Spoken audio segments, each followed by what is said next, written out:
ಮಾತಲ್ಲಿ ಹೇಳಿದ್ರೆ ನಿನಗೆ ಅರ್ಥ ಆಗಲ್ವಾ? ನಿನ್ನಂಥ ಹೆಣ್ಣು ನಮ್ಮ ಮನೆಯಲ್ಲಿ ಒಂದು ಕ್ಷಣ ಇರೋದು ನನಗಿಷ್ಟ ಇಲ್ಲ. ಒಳ್ಳೆ ಮಾತಲ್ಲಿ ಹೇಳ್ತಾ ಇದ್ದೀನಿ, ದಯವಿಟ್ಟು ಇಲ್ಲಿಂದ ಹೊರಟುಬಿಡು. ಆವೇಶದಲ್ಲಿ ನೀವು ಏನೇನೋ ಮಾತಾಡಬೇಡಿ. ನೀವು ಹೇಳಿದ ತಕ್ಷಣ ಈ ಮನೆಯಿಂದ ಆಚೆ ಹೋಗೋದಕ್ಕೆ ಆಗಲ್ಲ. ಹೋಗದೇ ಇದ್ರೆ ಒತ್ತಾಯ ಮಾಡಿ ಮನೆಯಿಂದ ಆಚೆ ದಬ್ಬಬೇಕಾಗತ್ತೆ.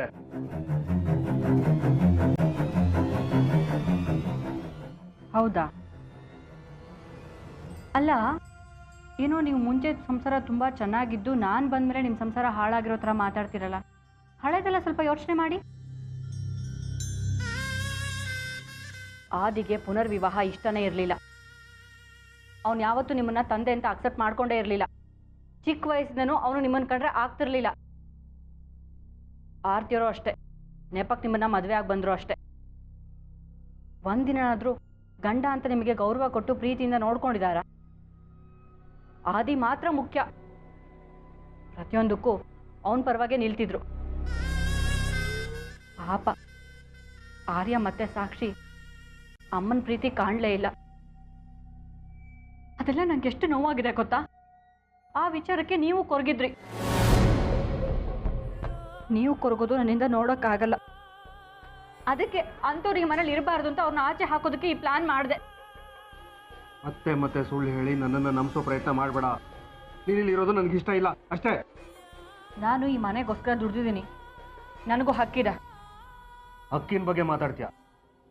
ನಿನ್ನ ಯೋಗ್ಯತೆಗೆ ಆಶ್ರಯ ಇಲ್ಲದೆ ಆಶ್ರಮದಲ್ಲಿ ಬಿದ್ದಿದ್ದೆ, ಕರ್ಕೊಂಡು ಬಂದು ಇಲ್ಲಿ ಆಶ್ರಯ ಕೊಟ್ಟೆ. ಈಗ ನನ್ನ ಮೇಲೆ ಸವಾರಿ ಮಾಡ್ತೀಯ? ನೀನು ಯಾರ ಜೊತೆ ಸಂಪರ್ಕ ಇಟ್ಕೊಂಡಿದ್ಯಾ, ಯಾರ ಜೊತೆ ಸೇರ್ಕೊಂಡಿದ್ಯಾ ಅನ್ನೋದೆಲ್ಲ ಬಯಲಾಗಿದೆ. ಸುಮ್ಮನೆ ನನ್ನನ್ನು ಕೆಣಕಬೇಡ, ಕೋಪ ಬರಿಸ್ಬೇಡ. ಕೋಪ ಬಂದ್ರೆ ಏನ್ ಮಾಡ್ತೀರಾ? ಹೊಡಿತೀರಾ? ಹೊಡೀರಿ. ಹೊಡೆಯೋ ಹಕ್ಕು ನಿಮಗಿದೆ ಅಂತ ಸಂತೋಷ ಪಡ್ತೀನಿ.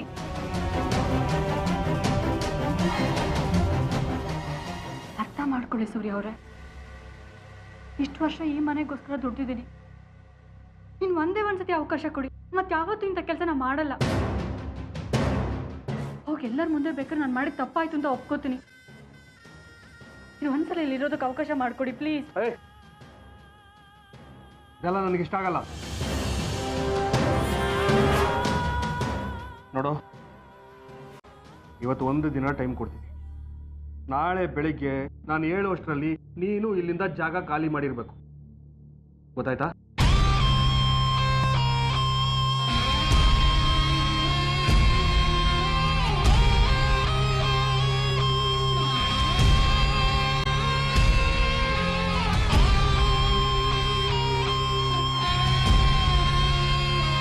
ಇಷ್ಟೊತ್ತು ತಾನು ತಪ್ಪು ಮಾಡಿಲ್ಲ ಅಂತ ವಾದಿಸ್ತಿತ್ತು.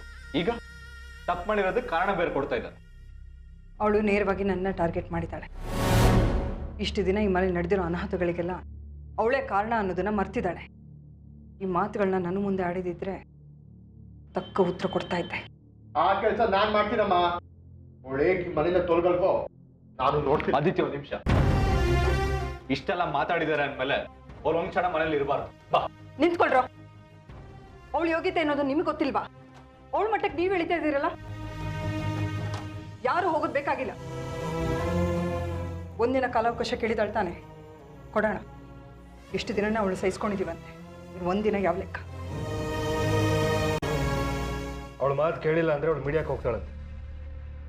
ನನ್ನ ಮೇಲೆ ಆಂಟಿ ಪಬ್ಲಿಸಿಟಿ ಆಗುತ್ತೆ, ಹೆಸರು ಹಾಳಾಗತ್ತೆ. ಅಂದ್ರೆ ಒಂದ್ ರೀತಿಯಲ್ಲಿ ಅವಳು ನಿಮ್ಮನ್ನ ಬ್ಲ್ಯಾಕ್ ಮೇಲ್ ಮಾಡಿದ್ಲು. ಮಾವ, ಮೀಡಿಯಾದವ್ರು ಯಾಕೆ ಅವಳ ಮಾತು ಕೇಳ್ತಾರೆ? ಅವಳ ಮಾತನ್ನ ನಂಬಿ ಜನರು ನಿಮ್ಮ ಮೇಲೆ ತಪ್ಪು ತಿಳ್ಕೊಳ್ಳಲ್ಲ.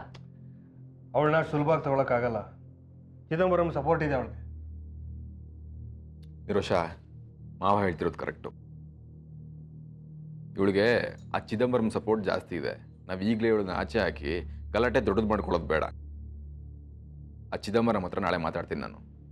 ಇವಳಿಗೆ ಸಿಗ್ತಿರೋ ಕುಮ್ಮಕ್ಕನ್ನು ಹೇಗೆ ನಿಲ್ಲಿಸ್ಬೇಕು ಅಂತ ನನಗೆ ಗೊತ್ತಿದೆ. ನಾಳೆ ಒಂದಿನ ವೆಯ್ಟ್ ಮಾಡೋಣ. ಸರಿಯಾಗಿದ್ರೆ ಇವತ್ತು ಒಂದಿನ ಸುಮ್ಮನೆ ಇರೋಣ. ನಾಳೆ ಏನಾದರೂ ಹೋಗದೆ ಇದ್ರೆ ಆಗ ವಿಚಾರಿಸ್ಕೋತೀನಿ.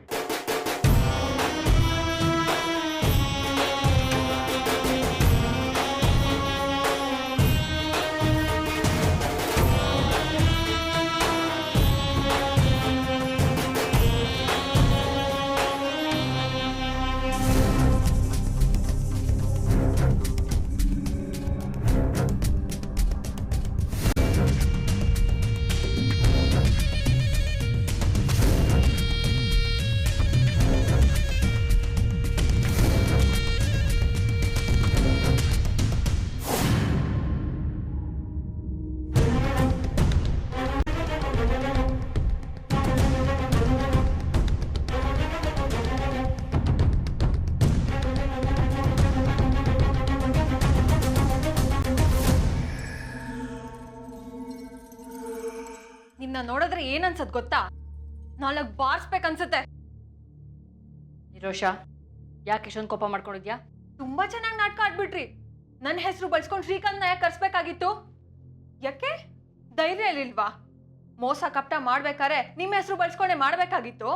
ನನ್ನ ಹೆಸರು ಬಳಸ್ಕೊಳ್ಳೋ ಅಷ್ಟು ಧೈರ್ಯ ನಿಮ್ಗೆ? ಎಷ್ಟು ಕೊಬ್ಬು ನಿಮ್ಗೆ?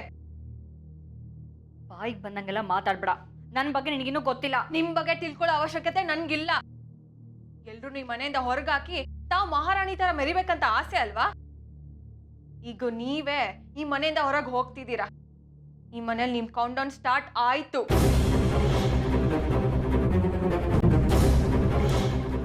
ಆಟ ಇನ್ನು ಮುಗ್ದಿಲ್ಲ ನಿರೋಷ. ನಾನು ಇದೇ ಮನೇಲಿದ್ದೀನಿ. ಸೋಲು ಗೆಲುವು ಇನ್ನೂ ತೀರ್ಮಾನ ಆಗ್ಬೇಕು. ಓಹೋ, ಜಟ್ಟಿ ಕೆಳಗ್ ಬಿದ್ರು ಮೀಸೆ ಮಣ್ಣಾಗಿಲ್ಲ ಅಂತ ಹೇಳ್ತಾರಲ್ಲ, ಹಾಗಾಯ್ತು ನಿಮ್ ಮಾತಿನ ಅರ್ಥ. ಇವತ್ತೇ ಕತ್ ಹಿಡ್ದು ಹೊರಗೆ ದಪ್ತಿದ್ರು. ರಿಕ್ವೆಸ್ಟ್ ಮಾಡ್ಕೊಂಡಿದ್ದೀರಾ ಅಂತ ಇವತ್ತು ಒಂದಿನ ಈ ಮನೇಲಿ ಉಳಿಸ್ಕೊಂಡಿದ್ದಾರೆ. ನಾನು ರಿಕ್ವೆಸ್ಟ್ ಮಾಡ್ಕೊಂಡಿಲ್ಲ, ನಾಳೆ ಉತ್ತರ ಕೊಡ್ತೀನಿ ಅಂತ ಹೇಳಿದ್ದೀನಿ. ಕೊಡ್ತೀನಿ, ಇಲ್ಲೇ ಇರ್ತೀನಿ. ಅಂದ್ರೆ ಏನ್ ನಿಮ್ ಮಾತಿನ ಅರ್ಥ? ಇಲ್ಲೇ ಉಳ್ಕೋಬೇಕಂತಿದ್ದೀರಾ? ಇರ್ತೀನೋ ಬಿಡ್ತೀನೋ ಅದು ನನಗೆ ಗೊತ್ತಿಲ್ಲ. ಆದರೆ ಇವತ್ತಿನ ಈ ಕ್ಷಣದ ಮಟ್ಟಿಗೆ ನೀವೆಲ್ಲ ಸೇರಿ ಎಲ್ಲ ತಪ್ಪನ್ನು ನನ್ನ ಮೇಲೆ ಹಾಕಿದ್ದೀರ. ಅದನ್ನು ಸುಳ್ಳು ಅಂತ ನಾನು ಪ್ರೂವ್ ಮಾಡ್ತೀನಿ. ನಾಳೆವರೆಗೂ ನನಗೆ ಟೈಮ್ ಬೇಕು. ನೀವು ಹೊಸ ಕತೆ ಕಟ್ರೆ ನಿಮ್ನ ಯಾರೂ ನಂಬಲ್ಲ. ನೀವು ಕೈ ಕಾಲಿಡ್ದು ಬೇಡ್ಕೊಂಡ್ರು ಯಾರ ಮನ್ಸು ಕರ್ಗೋದು ಇಲ್ಲ. ಈಗ ಎಲ್ರೂ ಕೋಪದಲ್ಲಿದ್ದಾರೆ, ನಾನು ಮಾತಾಡೋದು ಬೇಡ ಅಂತ ಅನ್ಕೊಂಡ್ರು ಅದೆಲ್ಲ ಸುಳ್ಳು.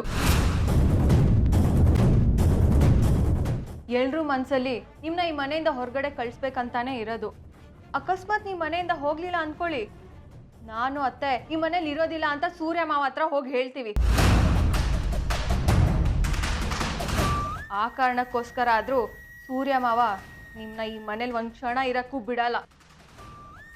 ನಿರೋಷ, ನಿನ್ನನ್ನು ತುಂಬ ಚಿಕ್ಕವಳು, ದೂರದೃಷ್ಟಿ ಅಂತಾರಲ್ವ, ಅದು ನಿನಗೆ ತುಂಬ ಕಡಿಮೆ.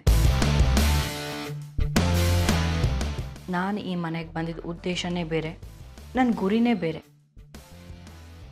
ಅದನ್ನು ಸಾಧಿಸೋವರೆಗೂ ನಾನು ಈ ಮನೆಯಿಂದ ಆಚೆ ಹೋಗೋ ಮಾತೇ ಇಲ್ಲ. ಇವತ್ತು ನಿಮ್ಮ ಅದೃಷ್ಟ ಚೆನ್ನಾಗಿತ್ತು, ನಾನು ಸಿಕ್ಕಾಕೊಂಡೆ ಅಷ್ಟೇ. ಹಾಗಂತ ನಾನು ನನ್ನ ಸೋಲನ್ನು ಒಪ್ಕೊಂಡಿಲ್ಲ.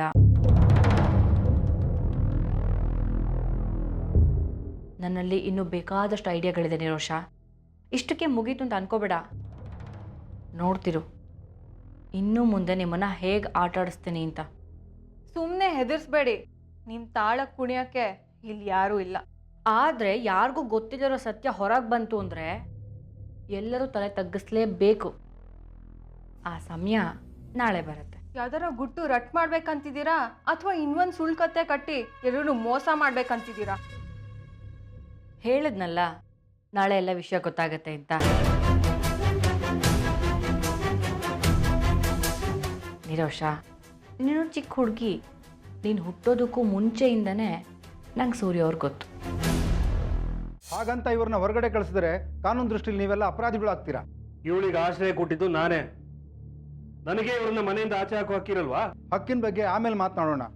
ಈಗ ನಿಮ್ಮಿಂದ ಇವ್ರಿಗೆ ಮಗುವಾಗಿದೆಯಲ್ಲ, ಆ ಮಗುಗೆ ಆಸ್ತಿ ಕೊಡಬೇಕಲ್ವಾ?